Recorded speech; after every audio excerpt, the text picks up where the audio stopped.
It's that time. Soccer back, yeah. Soccer Dad Pod. Been on the road lately. Yeah, vacations, tours. Taking these mics all over town. I like it. I mean, I love the studio. You know, the Primate House is nice. But for me, destinations are fun. And it kind of gets me back to where we used to get this thing started.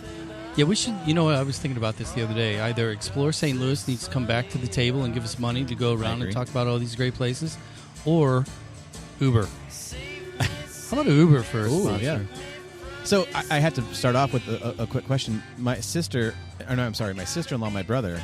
Well, real quick, the song, you skipped right over that? No guesses, nothing? You've heard it, you just don't know. One of those. It sounds like a Beatles tune. Very close. British Invasion. Okay. They were probably the fourth Turtles? or fifth place. Close. The Kinks. Okay. I knew I'd get there. But listen. Sunny afternoon. Yeah, right. It's Here in July in St. Louis. A little bit more than just sunny. It's hot. Yeah, it's almost like third degree blazing. Well, it rained 4.5 inches, I think, last night, and then now the sun came Is that out. what it was? No, I don't know. But flash flood warnings. Well, I came out to. I was driving because my wife is a safety freak. Okay. So all of our kids' cars are Volvos, right? Rolling Clydesdales. Yes. And the old one came out because Keller's in Nashville with my car. Yeah. So I take the old XC90 Clydesdale, right? The old girl. Yeah. Water everywhere in the floorboard. So to your point, thank God it wasn't 4 inches. Yeah. But it must have rained hard. Yeah, it did. Because that's a first. And now it's steamy. I know. So is the car. Ugh. Thank God Keller's Can't coming imagine over. what smells are emanating from that. No, so speaking of water and cars, my brother and my sister-in-law, Ty and Katie, brought up to me that they went to 4 bars in 4 boats in St. Louis this past weekend. 4 boats? Yes. Like literally on the water boats? Some were on the water. Some were boats on land. All right, that's intriguing. Yeah. Is it the Noah's Ark up in North County? No, that was away not one of them, and I don't think they served alcohol there. They did, just not legally. No, so there was one at Venice Cafe in the back. Okay, yep. There's a pop-up bar on Cherokee from Fraser's that has a boat. And then there's an actual boat in the river on the landing.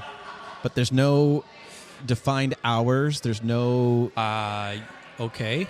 You're the second person to tell me about that. Somebody said to me the other day, hey, have you been to that bar on the landing? Yeah.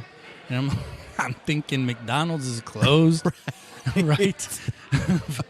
And they were like, no, it's a actual bar. And I'm like, how do we not know about That's this? what I said. I was like, how did we not know about this? And then there was one more, and I cannot forget it. But the fact that there are 3 places... Was it over on River de Pere? Somebody had like an inflatable. Somebody could have, yeah. Don't touch the water. But we got to find out what this place is on the river. Yeah, I agree. Because we should go to there. Anyway. Yeah, what else you been up to other than tracking your brother and sister-in-law's drinking habits? Just trying to get ready for the school year with the kids. You know, Ansley's starting back up here in a couple weeks. Let me ask you a question. Do you find, as a parent of 3 all active, do you find summertime easier or harder? It's harder for me because I work from home, and I'm used to being alone for 8 hours a day, and then I now have 3 to 4 people depending. I'm right there with you. Does it test your love for them? It does. Yeah. Absolutely. Especially after you go 5 to 6 days on a vacation where you're stuck with them for that many days. They need to come home, and then they're just still there. So, yeah. But I love them. When you vacation with them at this point, do you get multiple rooms? We've started doing that. Now, when we went to Myrtle, which PSA, don't go there. I think I mentioned it last time. I still feel that way. We all stayed in one big hotel room with a suite. But when we went to Wilmington, we all had our own rooms. Interesting. Got it. Yep. Points of the day. Let's get into the news. Dun, dun, dun. We need like a little theme chime or something. We need some post. You know what I want, though? I want to find that right. HBO does it, right, where it's just that right, the one note. Netflix does the do-do, right? It has 2. We need our own tone single note. So that's, Jared, you're listening. That's your homework. Yeah, I think it's going to have to be like a goal, like a when it hits the back of the net. Like a little net. Yep. Yeah, we got to figure that out. Or a whistle. But we'd have to explain it every time. Nah. Somebody would be like, what is that? We just don't say anything, and people have to figure it out. Yeah, true that. What you got, man? What's your news of the day? Quick shout out to the Gallagher boys. 2008 got to the ECNL finals. Yep. Lost in the championship game 4-0 to a team out of Seattle, but they got what a run. And what's really cool for our local folks is in the semifinals, I got to play a team from Oklahoma City called the OKC Energy.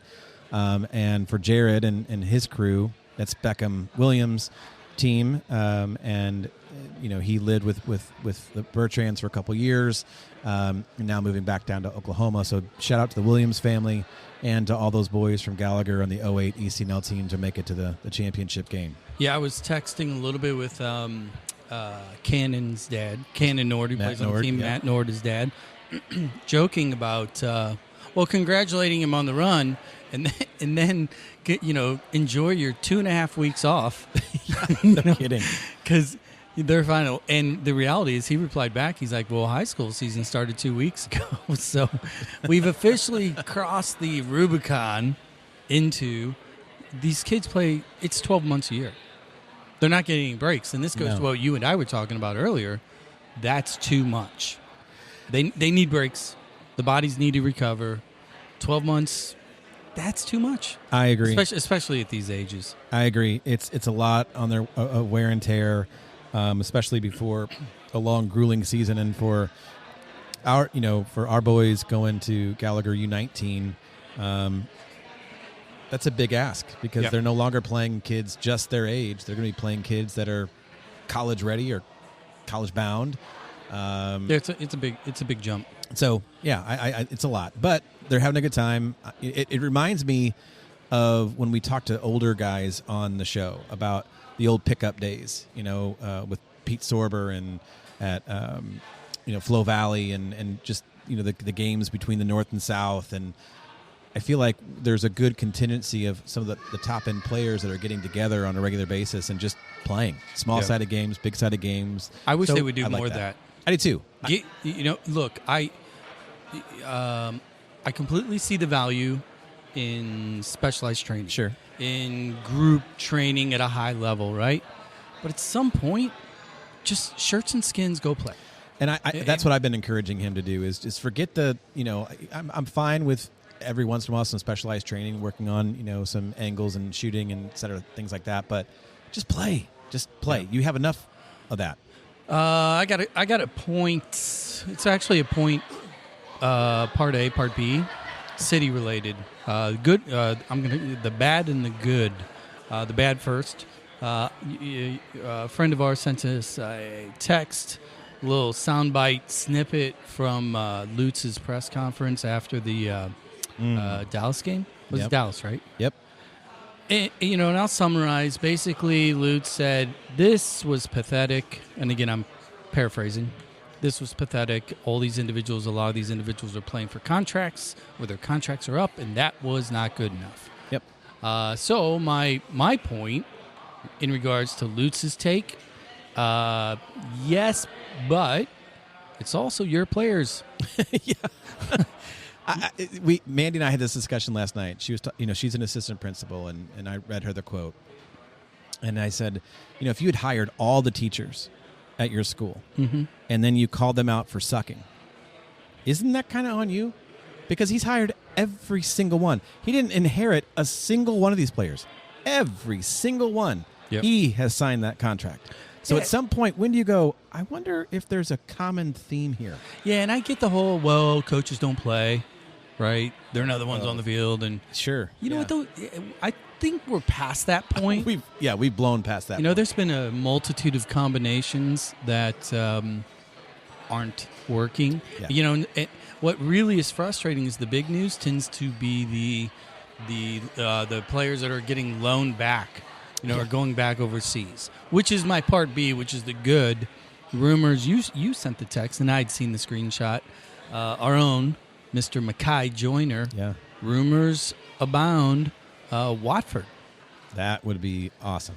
That's, yeah, I mean, that's not like, no offense to Iceland, but, being connected with Watford, a championship team, clear, obviously in England, and Mackay, he was recently on the City Voice, which is the club's in-house kind of pod featuring staff and players. And I remember the exact night he tells the story about being a Gallagher, playing the 16s or 17s, and, they end up winning 3-2. He scores all 3 goals, and, before he's even finished celebrating third goal, Lutz is walking down to the sideline to have a conversation. Yeah. And he's kept it up.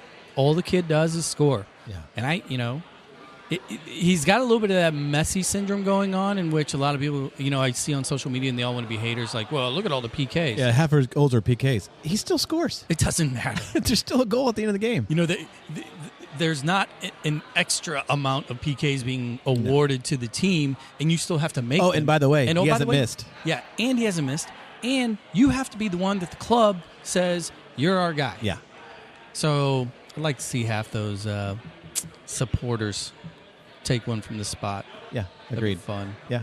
Yeah, so congratulations to Mackay.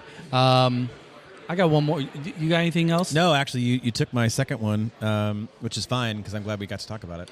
I have one that is non-soccer related. Oh, boy. Okay. It's a sad day in popular... Oh, yeah. 80s, 90s. Yes. Must-see TV, NBC.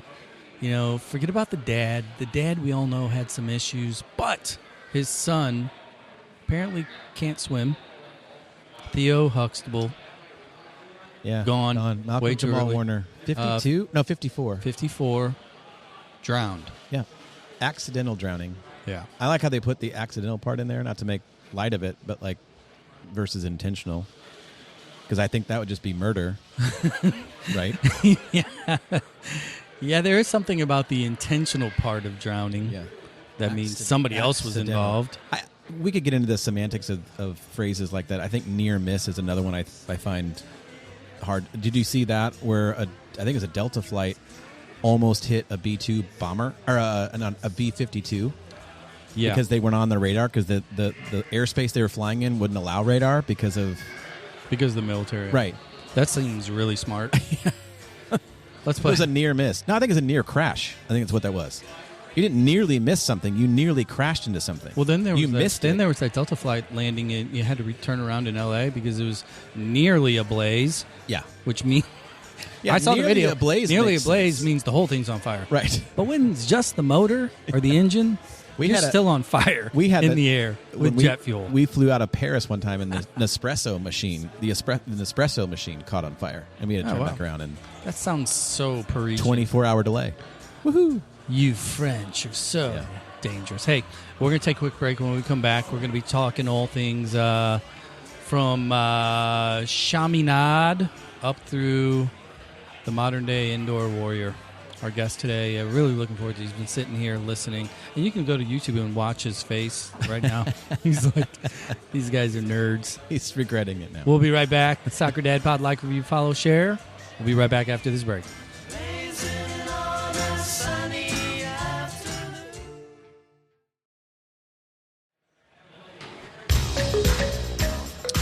Oh. Dude, this is Karate Kid. Oh, absolutely. Elizabeth Shue. Gross. Yeah. She was, we've talked about this before. The whole 80s sliding in the early 90s, like, crush. Oh, she was... I had a handful of them. Belinda Carlisle was on there. Elizabeth Shue, though? Number one. Hands down. Yeah, number one. Yeah.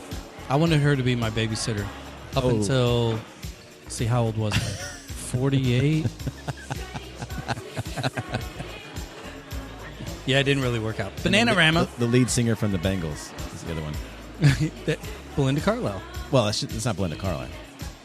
From no, sorry, Bengals. Different one. Yeah. Yes. I can't remember. My bad. Cruel Summer in honor of the July heat. Yeah. Rolling in here. I forgot to mention where we're at. Our friend Mr. Kevin Limp decided to open the large doors to this fine establishment out here in the valley. Four Hands at the Hub. What do they call this? This is called the District. The District. And I love it here. I love it for a variety of reasons. One, because it's 15 minutes from my house. But two, because you can come in, get a High Point burger, get some Four Hands, and then you could literally walk 80 feet and go to Steve's Hot Dogs, go across the way and go to Narwhal's and get a frozen cocktail. And then you've got... pizza. What's this? Yeah, pizza Napoli joint? Brothers 2, pizza. There's another brewery down the street. There's or not even down the street, down the walkway. There's the game show place. Then there's... which is actually really fun. The Factory.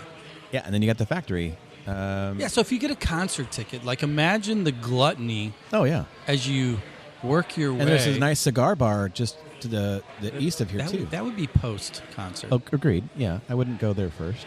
Yeah. I mean, you could, get a single cheeseburger, small fry. Yeah. Wash it down with Four Hands. Mm-hmm. Steve's Hot Dog dessert. Yep. Wash that down with a narwhal. Yeah. Maybe get a slice of pie while you're standing in line Yep. at the Factory, right? Yeah. Sounds like a winner. I agree.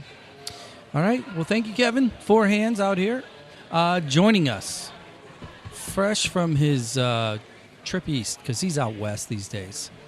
As we determined at the beginning of this, grew up in North County, but he's fled further west, like so many of your brethren. Joining us today is Mr. Chad Vandegriffe. How's it going, man? It's going great. Just enjoying this heat. Yeah. You're at the point now. You're in your early mid-30s here. You've lived your whole life in the area for the most part, right? Playing soccer for 30 of your 34 years. Do you like it? Do you like this heat? Are you done with it? Are you just like... Are you looking for a Canadian contract? No, I've lived some other places, so I could do without the humidity, but I kind of enjoy how we get a little bit of everything. Obviously, I don't like walking outside and sweating in 3 minutes, not doing anything, but yeah, that doesn't last too long. So True. Yeah. What's your favorite of the well, I was going to say 4 seasons, but really it's like 2.5. What's your favorite of the seasons here in St. Louis? I like spring, I'd say. Yeah. Get outside. I got it. Well, you thanks for joining us first off. We normally like to kind of I alluded to your alma mater a second ago, so we're not going to ask you what high school you went to because we're going to talk about it a little bit. Your early days with the game, you grew up in North County. You were a Gallagher kid. Is that correct? Yeah, I started with Norco. Yeah. Okay. And then moved over to Gallagher around like 8th grade, maybe. Yeah. Leading into high school. Who was some of your early club coaches? So a good mentor of mine, Pete Calico. His son was on my CYC team, and he was familiar with the Gallagher, having an older son, Timmy Calico. So, he coached our Norco team, and he was friends with Tom Howe at the time. So when it was getting towards high school, that's when we kind of made the jump to Scott Gallagher. Yeah. A few of us from that team. So was Tommy Howe your coach over at Gallagher? He was, yeah. So we had him on. When you peel the onion back of St. Louis soccer, within the club world, Yeah. I don't think there's a guy that's probably more respected. And there's a lot of guys that are very, very highly respected. But from a club perspective, pro and above, you got to say Pat McBride. Sure.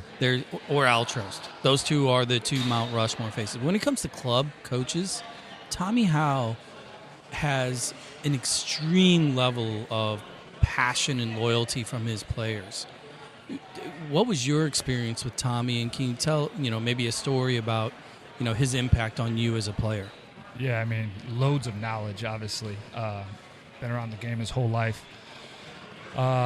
So it was tough for me when I first went there, coming from Norco. I used to get yelled at a lot just from messing up all the passing patterns and all that. It was just way out of my realm at the time. So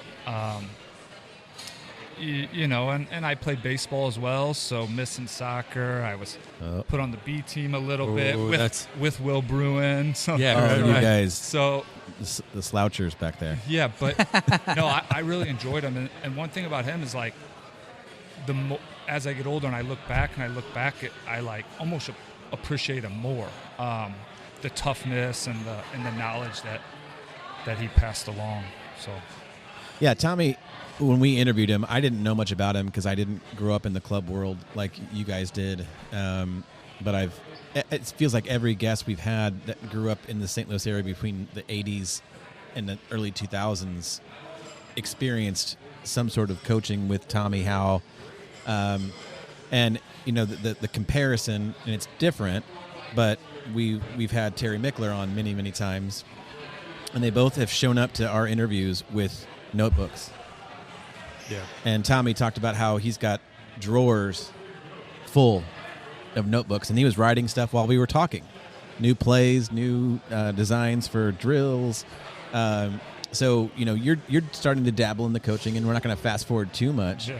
But, I would love to see how his influence has, creeped into that side of your world at some point. But, you go to Gallagher, and then you go to Chaminade. Talk about your coaches there, anybody that we would ever heard of, or yeah, Mike Gavane, Tim Sartori, another great experience. High school's a little different now, but my team was all club soccer players, so the level was still great. It wasn't like I was jumping from club and then going to play with a bunch of scrubs. So and I also had a great coach. Yeah, Vader he's one of the he's a special one. Who some of the names that were on your Chaminade teams, because that was a stacked generation. Yeah, it was. Yeah, we won state in 06. I graduated in 08. Kevin Stoll, Mike Roach, they're 1 year older than me, so we were on Joe Willis, 2 years older, so grade-wise. But I had a good team. Cal McKee, Mike McCarthy, Nash Matawalkway. Some of these guys went to SIU, UMSL, Peter Hyde, I think, went to Marquette. So, every year was good. Not too many people, freshmen, they're thrown on varsity at that time either. So you come out of the club ranks, you come out of the high school ranks.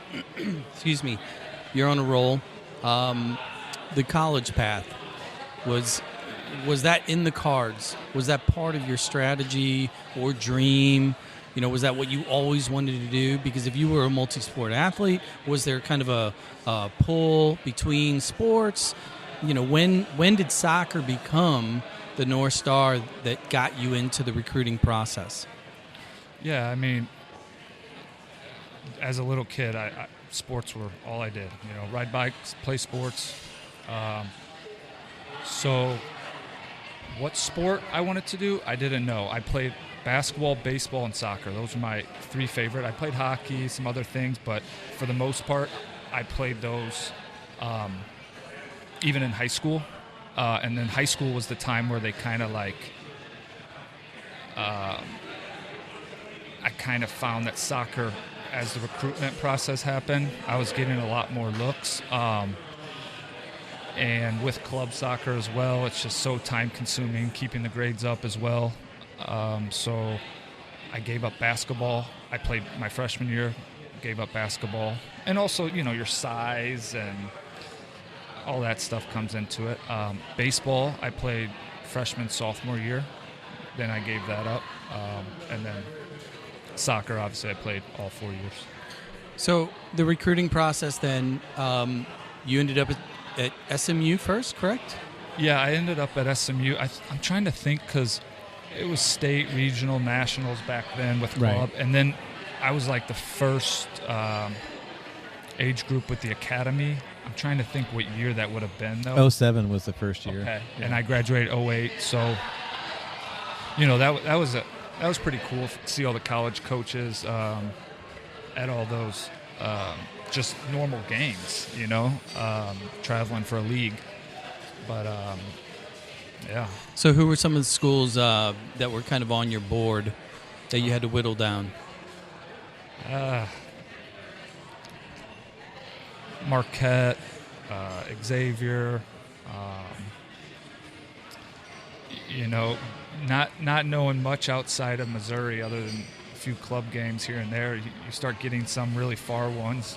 Indiana we had like 4 or 5 from my team go to Indiana. Mm-hmm.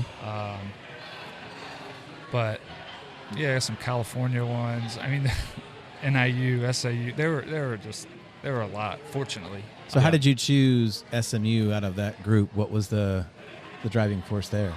So Kevin Hudson he's a St. Louis guy. St. Louis guy. Yep. And he was the assistant at the time. So he would not only come out to games and things like that, but he also had a good relationship with Tommy Howe, and I would see him at practices and stuff. I remember SMU, Shellis Heineman was actually the head coach there at the time, and we went to Pizza Hut Park. I got a red card for like trying to step on somebody. I didn't even step on them. Like I should have at least like connected there. But right when your future college is watching you, so that and as a kid, you kind of get upset on that. So you got a red card for air guitar. Air guitar, yeah. Oh man. Yeah. So you go down to SMU. Now this is the one thing I noticed from the wiki page. 1 season, is that correct? And then you transferred? Two seasons there. 2 seasons, yeah. Okay.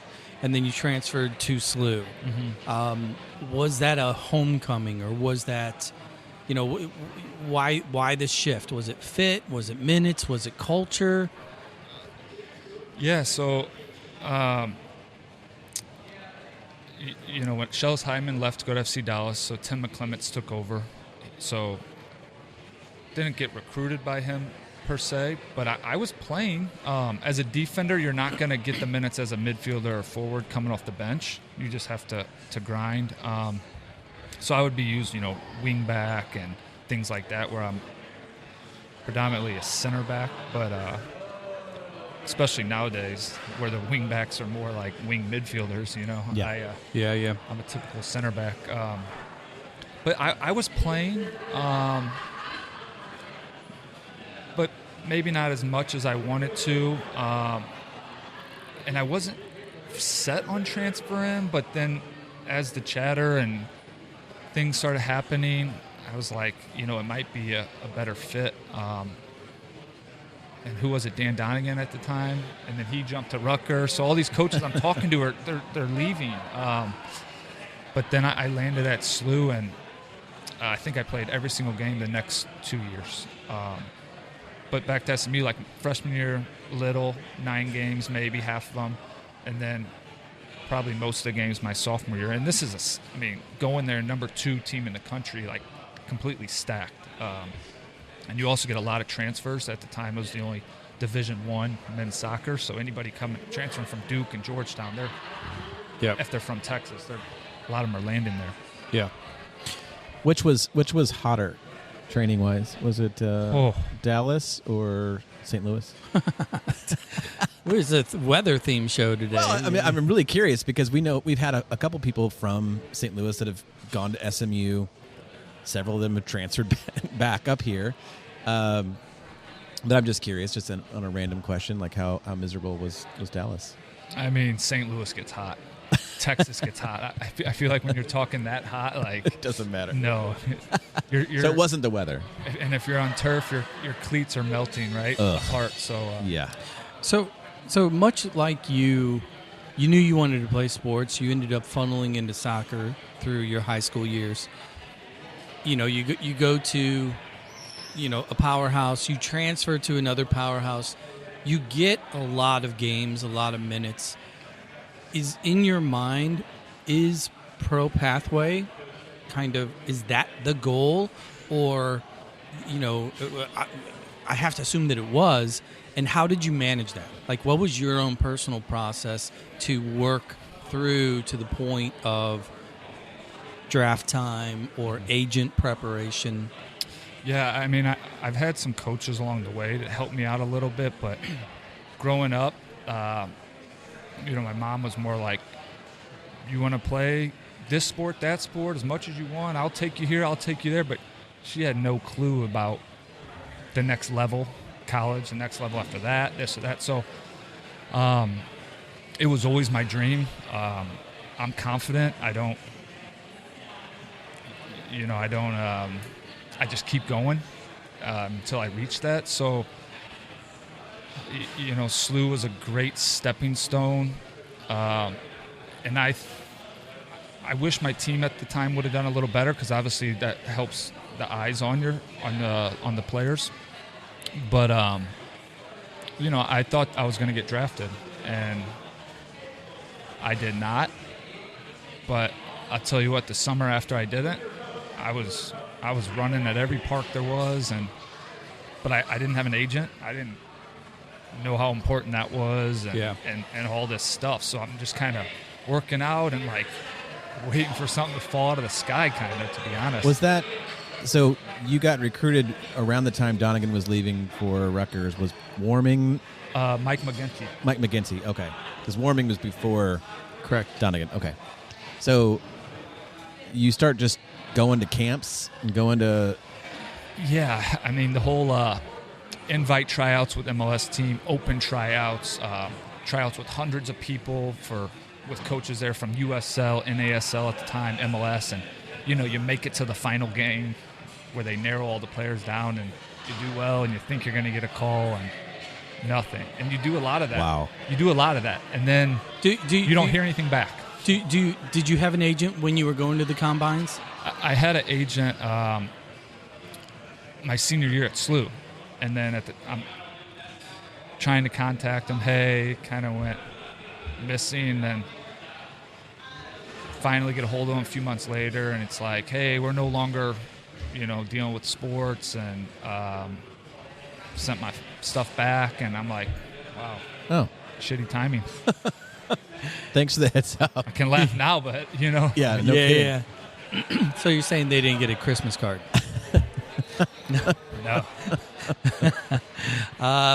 Well, you end up landing at Ambush, correct? Obviously, you grew up here. The stories of the Steamers and from days gone by, resonate large. Clearly, I mean, I'm not going to pretend that your dream was to play pro, probably MLS, get drafted. If not, maybe USL. It's the Ambush. When you got that phone call, or when you went to that tryout and you knew this is going to work, where's your head at that point, given the path and maybe your own personal expectations and what this next chapter might be looking like as you move forward? Right. So nothing works out. They announced in 2013 that the indoor team's coming, and I've been training. I need to get on a team.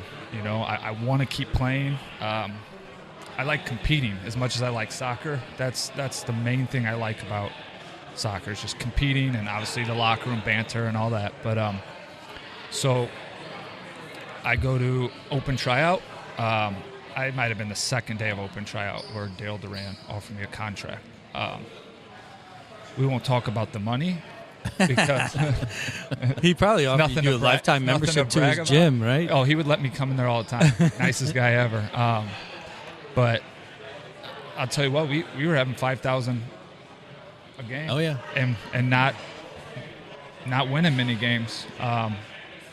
Just St. Louis being a big soccer city, it is. And I knew about the Ambush, like you said, all the players that still live here in the area and coach, and so I was definitely excited.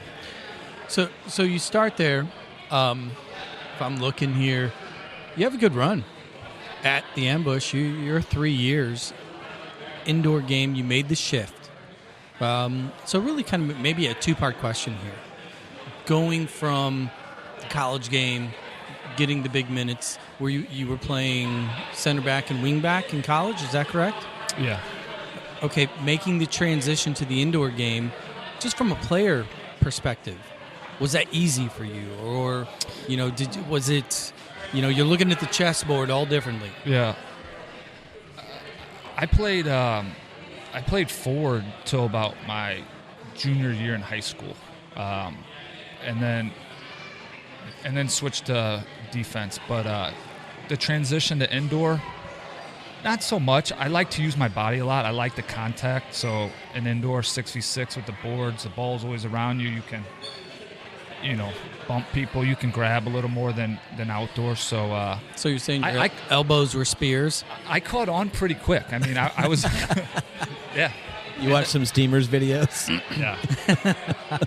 No, I caught on quick. I was on the all-rookie team, but it was probably when I joined Milwaukee. I don't want to jump ahead, but after 3 years at St. Louis, I joined Milwaukee, that's where I really learned the indoor game. So my part B to the question was, looking at the timeline, you go back outdoors with STLFC. 3 good years. I mean, the club was good to you. You were good to the club. STLC's established. How does that work? Were you actively seeking it? Were they scouting? Was it, maybe C? Yeah. How do you transition back to the outdoor game? Yeah, I mean, I wasn't set on going indoor like you mentioned earlier. I feel like our league has grown and more people are aware of it. So outdoor was what I wanted to do. And then when St. Louis FC came, I started doing the open tryouts, invite tryout, got a contract there. And now I'm playing year-round, indoor-outdoor in my hometown. So that was pretty cool. Who was was that Dale? Dale Schilly. Schilly and Leonard and Jeremy Allenbaugh was Allenbaugh, and you had Brian Jones on the in the pipes. Did it feel like you were going back to the old neighborhood and catching up with the buddies, because you're going back to Soccer Park, and you spent a lot of years there? Yeah. What did that feel Different like? Turf though, Yeah. It used to be. Yeah, just a little bit. Yeah, that the t-shirt skin on concrete. Yeah. What did it mean to you though to be an outdoor pro playing on Field 1 with that crowd in this town? Yeah, it was kind of surreal. Just the packed, and state championships were there and it was packed, but now we're packing it every single game, and it's loud and there's drums, and I'm from there, and I'm playing with guys on loan that are in the MLS, guys that are just finishing MLS careers. So I'm still pretty young at the time, 23 maybe. And I'm in an environment with a lot of players who have had good careers and are set to be on a good journey. So, the grind was on. Go ahead, Zach. No, I was a season ticket holder during those times and loved coming out. Those are still my favorite memories of pro soccer. I mean, I love the city environment and all that. It's different, but hearing the drums in that end zone, and seeing the players, you guys just seemed like you really wanted to win every game for those fans that were out there, and you'd always line up and sign autographs at the end, and just really cool. And obviously you had some coaching changes. Were you there when Preki came in, or were you out right before that? I was not. I chose to go indoor after the outdoor, not knowing if I was going to get the contract picked up or not, and I kind of went to training, a little banged up, entering the next outdoor season. So that kind of hurt me with my outdoor career going forward, not having a big enough resume to jump on another team or what. So sure, yeah. I missed those days a little bit. Yeah. What's that? The USL days. How long was Preki there for? He was only there for a season, I believe. Okay. And sounds then about right. They had the other guy who's now an assistant out in L.A. maybe. Oh God, what is his last name? Anyway, doesn't matter. But I have fond memories of those times and marching to the field. Yes, and everything. Yeah, we beer flowing. Yes, the chants, and it's so fun that those supporters from those days are now the South End supporters, which we get to talk to soon. Yeah, a couple episodes from now. Yeah. Here's what we're going to do. We're going to take a quick break. When we come back, Chad, we are going to talk about your second half of the career, your current career. I want to get into some TST. Yeah. Have a little fun, talk. And we got to get into the Kansas City thing. It was really hard. It was hard for me to reach out because I'm like, man, it's got that KC kit that pays his bills now. Oh, I know. Anyway, we won't hold it against I'm you not yet. the only St. Louis one. I know. I grind on them too. We're gonna take a quick break. We're out here for Hands. Like, review, follow, share. We'll be right back. A little Cruel Summer. See you in a second.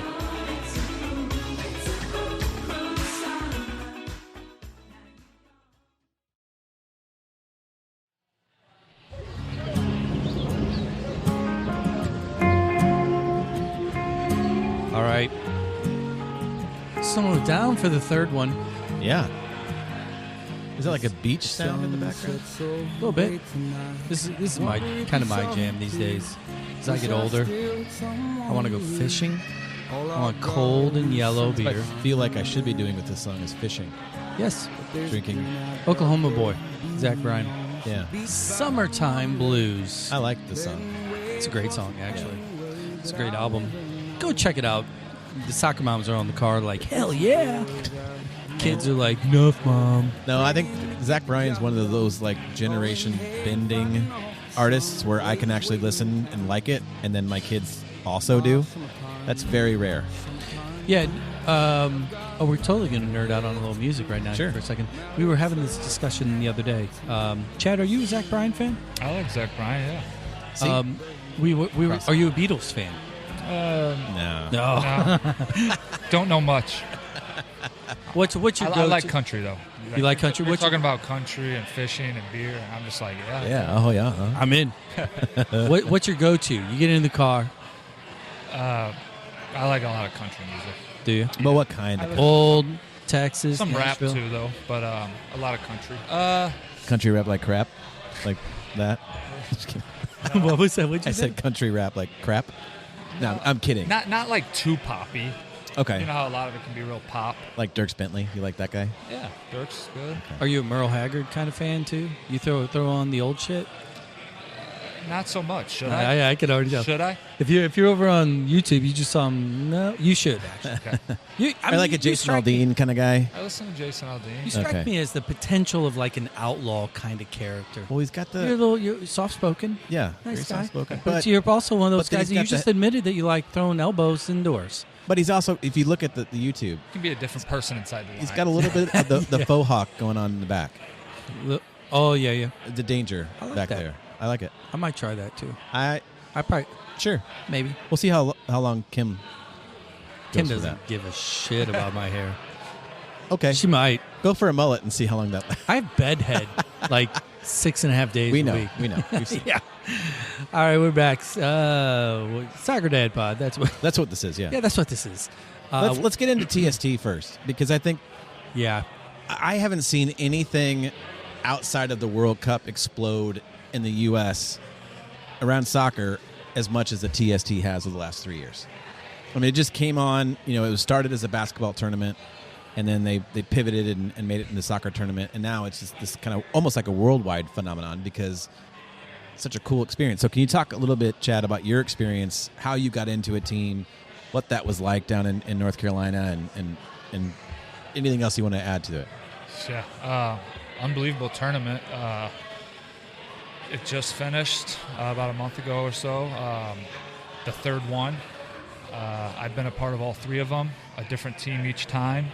And it's growing each year.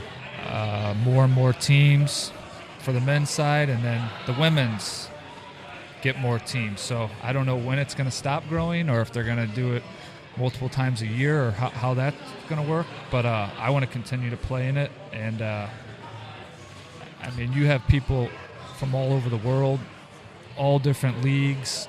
Just, it's insane, and you're just shooting the shit with them, interacting, even fans that go to watch. So everybody like that in one place, and the quality is really, really good. Well, I mean, you seem to be a pretty not straight-laced, but a very serious individual when it comes to the game. You can just kind of tell by the demeanor and the delivery. With TST, the one thing that I was talking about offline with just a friend the other day, they were asking about it. They said, hey, this, did you see this tournament? It was 7v7, and they take players off. And I'm like, yep, know it well. And the first thing that he talked about was Pat McAfee. And he's talking about all this, like, kind of the ESPN, kind of the production side, the popularity side of it all. I think back to the first years, and you've got Steve Nash and Balotelli and just a whole bunch of different names that from all walks of life, not just soccer. Yeah. Do you think TST runs the risk of jumping the shark too early? Or do you think teams, because of the money and the level of competition, will we see more of a funnel into, look, Pat, you're a cool guy, you're funny, you're super successful, but you probably shouldn't be taking minutes? Yeah, I mean, it's a tricky thing, right? So you want the product to be good, but that doesn't necessarily mean that's a celebrity sometimes. But you need the celebrities there to pitch it. Yeah, so I think there's a great balance of that, and they do a good job getting. I don't know if they get a lot of new people, or it's just growing so quick that there are more people. As far as there's, like you said, actors and actresses and just all kinds of things. I think there should be it could be two ways of doing it. I'm just throwing it out there for those that are listening from the TST. A flight, B flight? A flight, B flight. B flight's Pro-Am. I like that. So you have to have, a certain amount of... It's like co-ed rules. Right. You have to have a certain amount of celebrities on your team. To play on TV or what? Right. Okay. But there's the A flight that are just going for the money. It's the top soccer teams. The B flight is, hey, we're still wanting to go after this money, but we have to have a certain representation of collegiate or non-ex-pro soccer players. So you get the Steve Nashes, you get the Chad Ochocinco's, you get the Pat McAfee's. Ochocinco, that's a great one. I forgot about that one. And a little birdie told me that the money might go way up too. So it's $1 million now, but I heard it could go up a few million. I think it will, because I know their revenues have gone up way more than 10% over the last 3 years. Teams are doing training camp and all hell that yeah. leading up to it. And there's several teams from St. Louis. Yeah, I don't. Well, there's just one. It's just most St. Louis players, MASL in particular, are everywhere out playing on teams. But I do think, I really think it's good for the game, for the growth of the game, because it kind of feeds this Wrexham effect, So the question that I had that I wanted to ask you, though, and we've talked to the dueling guys, and we've talked to guys like Paolo. MASL has a massive fingerprint on TST. And we've heard the reasoning. Just a little smaller, quicker, the line changes, etc. When you look at TST and you look at the teams that have won, and you look at the chemistry, and seeing so much of an indoor presence, in your experience, is it just set up better for indoor players as opposed to more traditional 11v11 players that have so much more space, time? Yeah, I think so. I mean, just those tight spaces. There's a lot of crafty guys in indoor. It's a combination of futsal and outdoor players, and it's like an in-between. Some guys that play outdoor can't play indoor. Some guys that play indoor can't play outdoor. But when you get to a high level, it's like, it's its own game. So there's been a lot of players from TST that have done well that are now in the indoor league. And then obviously 200 players from the indoor league scattered around at TST that a lot of teams want. Is there like a private off-site party for just the MASL guys? Is Keith and Shep, are they throwing like a? I mean, we have some broadcasters and stuff down there now doing the games, and they put out what teams players are on. So I don't know. Answer this for me. This is something I don't understand. During the TST on ESPN, the Ocho, they were showing a Pop-A-Shot tournament. Why couldn't they put the TST on ESPN, the Ocho? What? I think I'm following you, but is this a programming issue? It's a programming issue. It's all you had to go on YouTube, and it was really difficult. I found it very difficult to find when teams were playing. Yeah. It was just like you had to go to the website, and then you had to go to the schedule, and the schedule was just related to the broadcast or streaming on YouTube. I get that. Man, it would be great if it was just a little bit more organized. I'm pretty sure he was focused on winning $1 million. I don't mean Chad. And there were some games broadcast live, I think, ESPN and stuff like that. But I don't know. Do you guys like I feel like the rules are catered towards people watching. You know, take 100%. A player off, this and that. So as a player, it's like it's cool, but at the same time, it's like I like straight up do you rules. feel it gets a little kitschy? Because this goes back to what I was pointing out earlier, or kind of referencing the potential of jumping the shark, right? Where the legitimacy, kind of that cool soccer facet of it all, like starts is it a phase, to does it get watered down if it gets too if it blows up too quick, or just too creative, and no, I think I'm not answering for Chad, but I'm going to kind of piggyback on your question, because you and I talk to a lot of people who don't like soccer in our daily lives, who will watch TST. Will watch TST because lots of goals, lots of scoring, action, Pat McAfee, or people that they've actually heard of before, those kinds of things. So I don't know if it's a jumping the shark, but do you feel like it's different, right? Yeah. Do you? I mean, well, let's just dumb this down. Do you like it? Do you enjoy playing it? I really enjoy playing it. Meet a lot of people, and that's one thing I've always been curious about, other people's journey or how they got to where they got, or so that part fascinates me, because I know it's not an easy road. People have ups and downs, so I read about a lot of players, and going there and networking and talking to them. I respect a lot of them, so I really enjoy it. I love it. So let's talk a little bit about getting you back indoors here. You had 3 stops after STLFC: Milwaukee, Florida, and KC. You said that your experience in Milwaukee taught you the game. Maybe you're older, maybe more mature, you start to figure things out. Florida, just transitional team, season? Yeah, I would say St. Louis was a lot of local people. When I went to Milwaukee, Coach Giuliano Oliviero, great coach, ex-player, had both sides, the old school side and the new school side combined. And then all the players had played for a long time, that club's established, and never went away, like the ambush and all that. So you learn a lot from your teammates and players, and just the day-to-day things, picking their brains, asking questions. So I really caught on to all the runs and just the fine details. And then I won a championship there, and then I went to Florida after the COVID season got cut short. But indoors kind of like the more you know, the more there is to know. So you're in Florida for a couple of years. Yeah, your numbers look great. You got 71 games in, still scoring goals. Kansas City comes knocking, or did you go calling? How do you end up on the wrong side of the state? Well done. You like that? Yeah, that's good. That was a little passive aggressive, right? A little bit.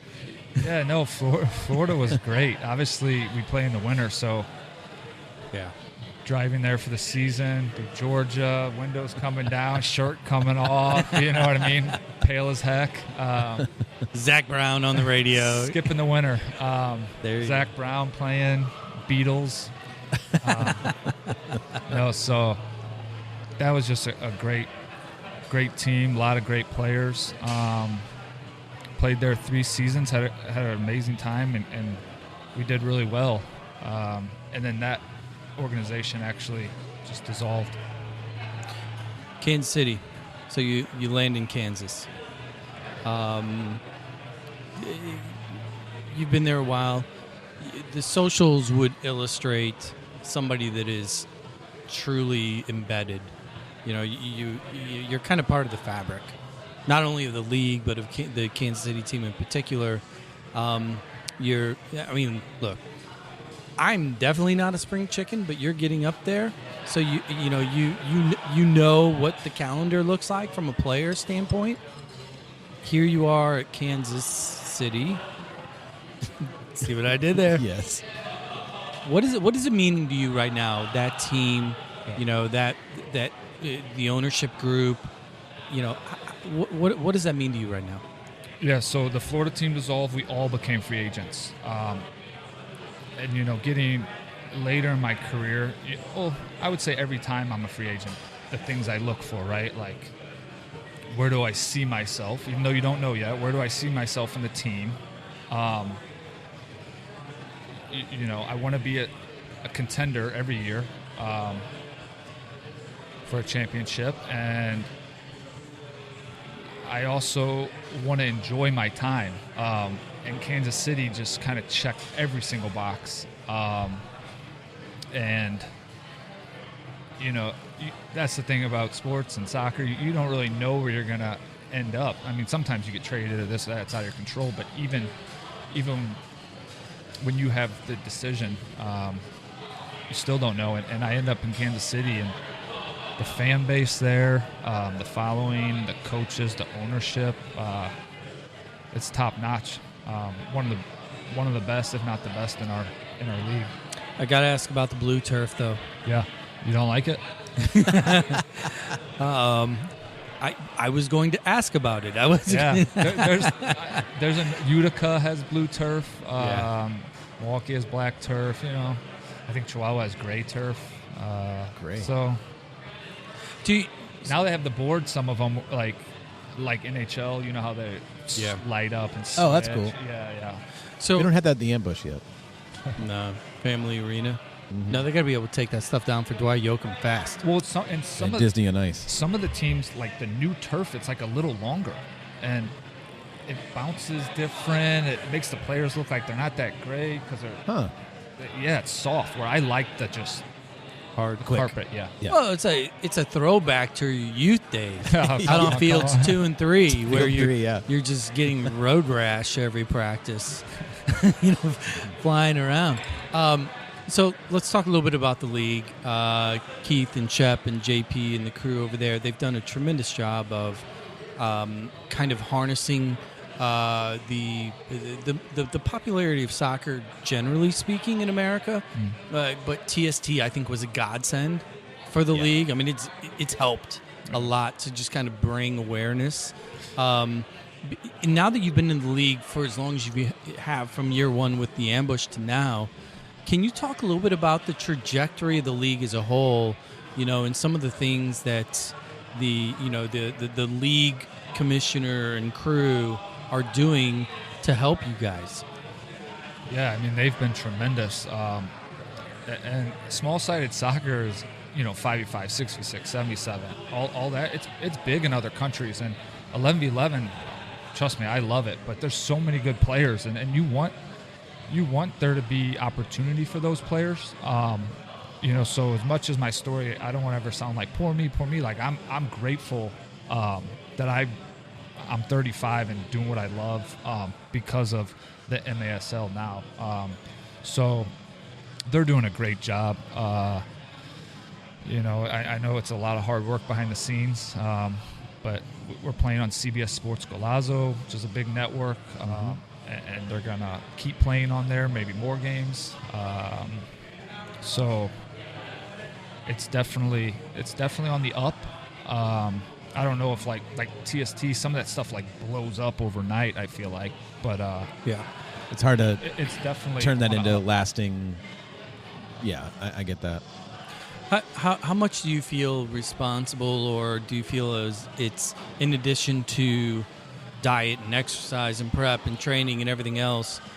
What do you view, or how do you view your role as far as like an ambassador for the team in Kansas City?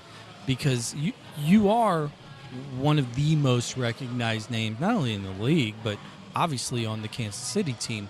Are you catching yourself embedding deeper and deeper into the city as well, outside of soccer?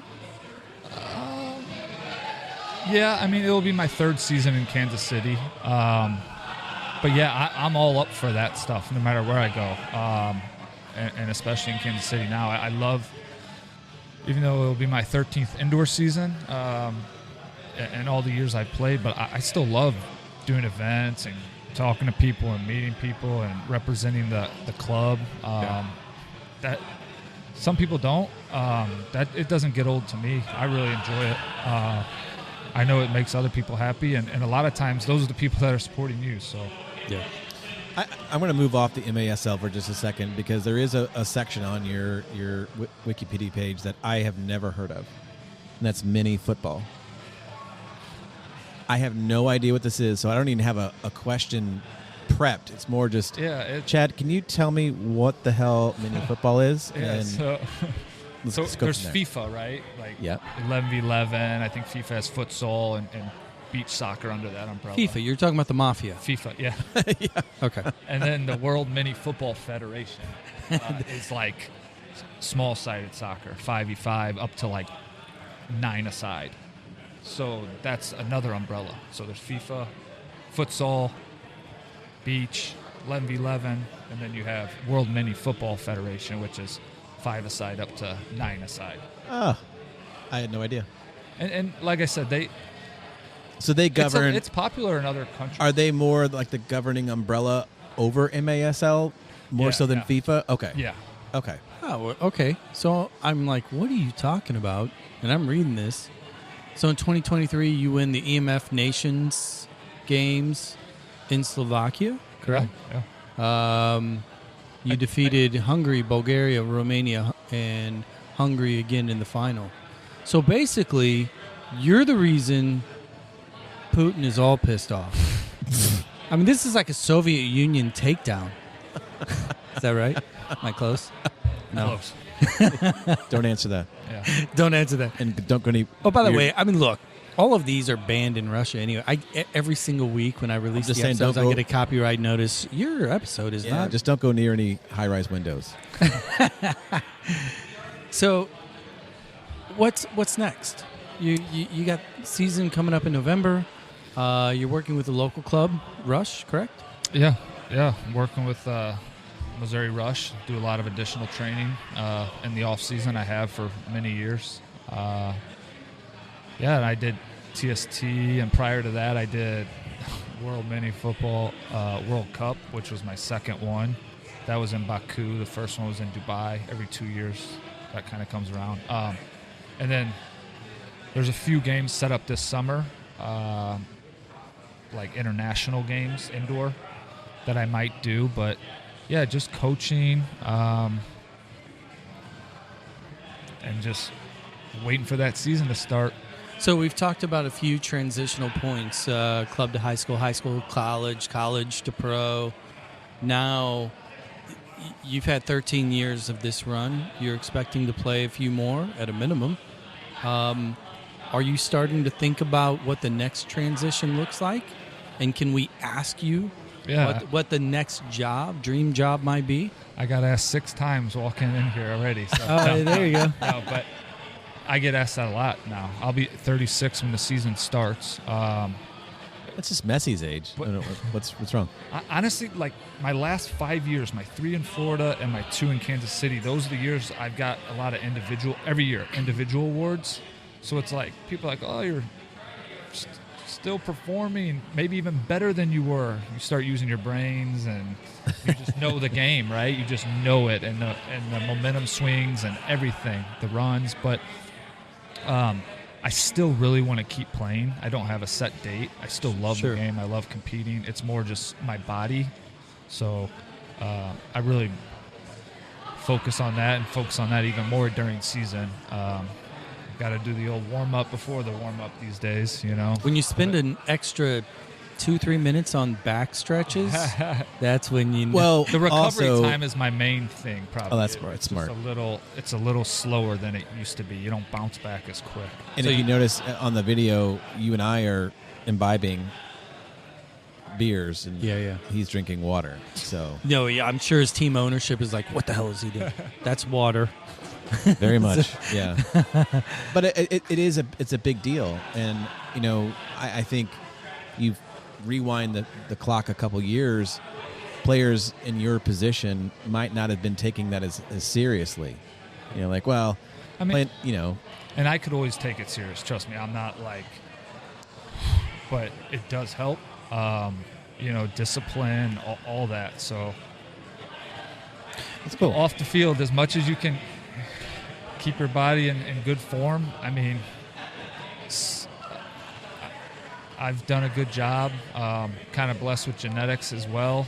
But yeah, you'll see some people change over like 1 season or 2 seasons. So I don't want that to be my way out. Yeah, because the body is finicky. Yeah, and you got to feed it properly. Yeah. But I've gotten. I'm climbing up coaching license as well.